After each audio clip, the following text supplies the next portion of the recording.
அடுத்த உபதலைப்பு அன்னரசத்தில் திவ்ய ரசம். ஸ்வயம்பாகத்தை நான் சொல்கிறதற்கு காரணங்கள் பல இருக்கின்றன.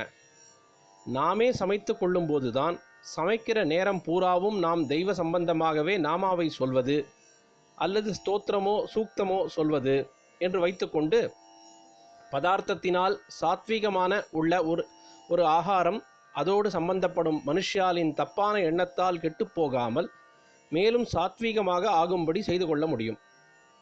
அடுப்பிலே உலை வைத்துவிட்டு அன்னம் பக்குவமாகிற வரை அதன் பக்கத்திலேயே நின்று பார்த்து கொண்டுதான் இப்படி நாமாவோ ஸ்லோகமோ சொல்லிக் கொண்டிருக்கணும் என்பதில்லை. அரிசியை களைந்து போட்டுவிட்டு நாம் பாட்டுக்கு ஜபமோ பாராயணமோ பண்ணி கொண்டிருக்கலாம். இந்த ரசம் தானே அன்ன ரசத்தில் சேரும். அப்புறம் 1/4 மணியோ 1/2 மணியோ எப்போது அது பக்குவமாகுமோ அப்போது போய் இறக்கி வைத்து கொள்ளலாம். ஆனால் வெந்திருக்குமோ என்று அதுவே ஜபமாக உட்கார்ந்திருக்கக்கூடாது.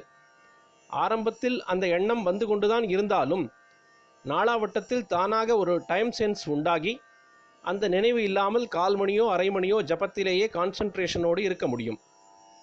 பதார்த்த சுத்தியும் சமைக்கும்போது பகவத் ஸ்மரணத்தால் உண்டான சுத்தியும் சேர்ந்த ஆகாரத்தை அப்புறம் பகவானுக்கு நைவேத்தியம் பண்ணி இன்னும் சுத்தமானதாக ஆக்க வேண்டும்.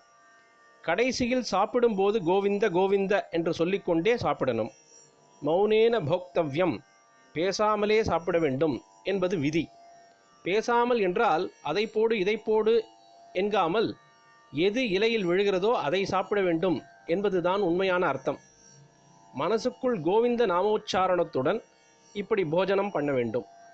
கோவிந்த ரசமாக உள்ளே போகிற அன்னத்தை அங்கே ஜாட்டராக்னியாக இருக்கும் அவனே ஜீர்ணித்து தேக புஷ்டியோடு சித்தசுத்தியும் அருள்வான்.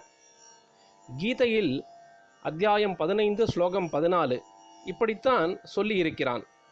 அகம் வைஸ்வானரோ பூத்வா பிராணினாம் தேகமாஸ்ருதः பிராணாபான சமாயுக்தः பச்சாம் யன்னம் சதுர்விதம்.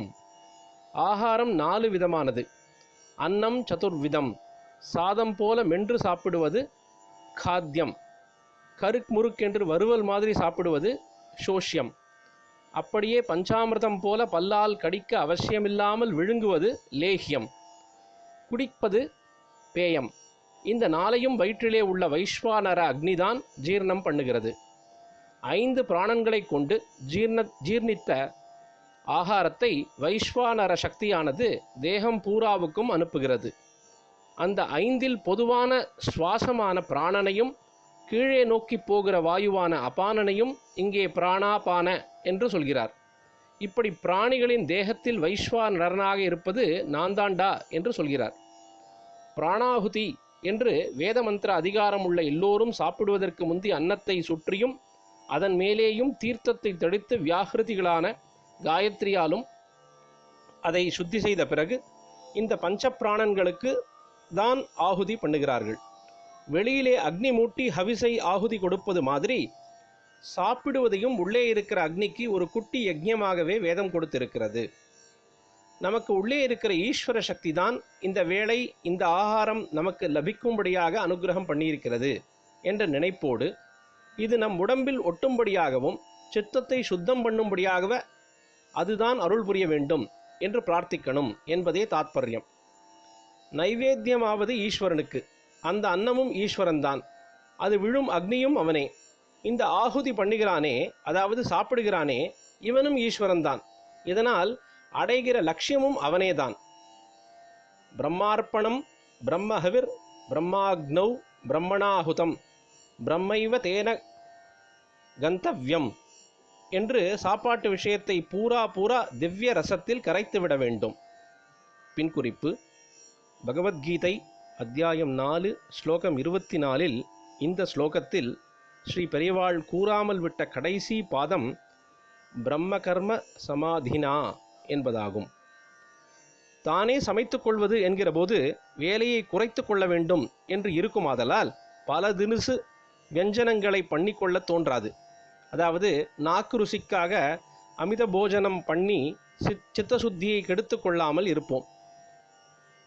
பகவத் சம்பந்தப்படுத்தி நாமாவோடு சமைப்பது நிவேதனம் பண்ணுவது என்கிற போது மாம்சாதிகளையும் மற்ற ராஜச தாமச ஆகாராதிகளையும் பண்ணவே தோன்றாது. அதாவது தன்னால் வெஜிடேரியனிசமும் இதில் வந்துவிடும். அந்நிய பதார்த்தங்கள் பக்குவமாதற்கு நிறைய டைம் பிடிக்குமாதலால் தானே சமைத்துக் கொள்கிறவனுக்கு அது வேண்டாம் என்று தோன்றிவிடும். தர்மசாஸ்திரத்தில் அஹிம்சை சொல்லியிருக்கிறது, யோகசாஸ்திரத்திலும் அதையே சொல்லியிருக்கிறது என்பதற்காகவெல்லாம் கூட அதை பின்பற்ற முடியாவிட்டாலும் தனக்கு டைம் சேவ் ஆகிறதே, வேலை சேவ் ஆகிறதே என்பதனாலேயே ஸ்வயம்பாக நியமத்தில் வெஜிடேரியனிசம் அனுஷ்டானத்துக்கு வந்துவிடும். எப்படி வந்தால் என்ன? அப்புறம் இதுவே தர்மசாஸ்திரத்தில் சொல்லியிருக்கிற புண்ணியத்தையும் யோகசாஸ்திரத்தில் சொல்லியிருக்கிற சித்த சுத்தியையும் கொடுத்துவிடும். ஆகார தினுசுகள் ஸ்வயம்பாகத்தில் குறைந்து விடுகின்றன என்பதாலேயே செலவும் குறைந்துவிடும். அதாவது இகானமிக்கு இகானமி. இன்னொருத்தர் சமைத்து போடுகிற போது நாக்கை தீட்டி வைத்துக்கொண்டு இது உப்பு அது உரைப்பு என்று நொணாவட்டம் சொல்ல தோன்றுகிறது. இதில் நமக்கும் அதிருப்தி, பண்ணினவர்களுக்கும் மனக்லேசம். நாமே செய்து கொண்டால் அந்த சமையல் எப்படி இருந்தாலும் தேவாமிர்தமாகத்தான் தோன்றும். சாப்பிடுகிற வேளையில் எரிவிரி என்று இல்லாமல் சந்தோஷமாக திருப்தியாக இருக்கும். ஆகாரம் இதனாலேயே உடம்பில் ஒட்டி சித்தத்திலும் நல்லதை பண்ணும். பிரத்தியாருடைய மனோபாவம், பர்சனல் மேக்னட்டிசம், ஆரா என்றெல்லாம் பாராசைக்காலஜிக்காரர்கள் சொல்கிறார்களே, சக்தி சாப்பாட்டின் வழியாக பாய்ந்து ஒருத்தனுடைய ஆராவை பாதிக்காமல் அவனவனும் தன் கையாலேயே பொங்கி போட்டுக்கொண்டு தன் உள் பான்மையை காப்பாற்றிக் கொள்ள ஸ்வயம்பாகமே உதவி செய்கிறது. இப்படி பல விதத்தில் நன்மை ஏற்படுகிறது. மேல் ஜாதி கீழ் ஜாதி, என்ன ஜாதியார், யார் சமைத்ததை யார் சாப்பிடலாம் யார் சாப்பிடக்கூடாது என்கிற பேச்சுக்கும் அப்போது இடமில்லாமலேயே ஆகிவிடும். எந்த ஜாதிக்காரனானாலும் அவனவனும் தன் கையாலேயே பொங்கி போட்டுக்கொள்வது, சொந்த மனுஷால் பத்னியோ மாதாவோ சமைத்தால் கூட சாப்பிடுவதில்லை என்ற நியமம் வைத்துக்கொண்டு விட்ட பின் மற்றவர்களில் யார் பண்ணி போட்டால் சாப்பிடலாம் யார் பண்ணி போட்டால் சாப்பிடக்கூடாது என்ற கேள்விக்கே இடமில்லையோ இல்லையோ?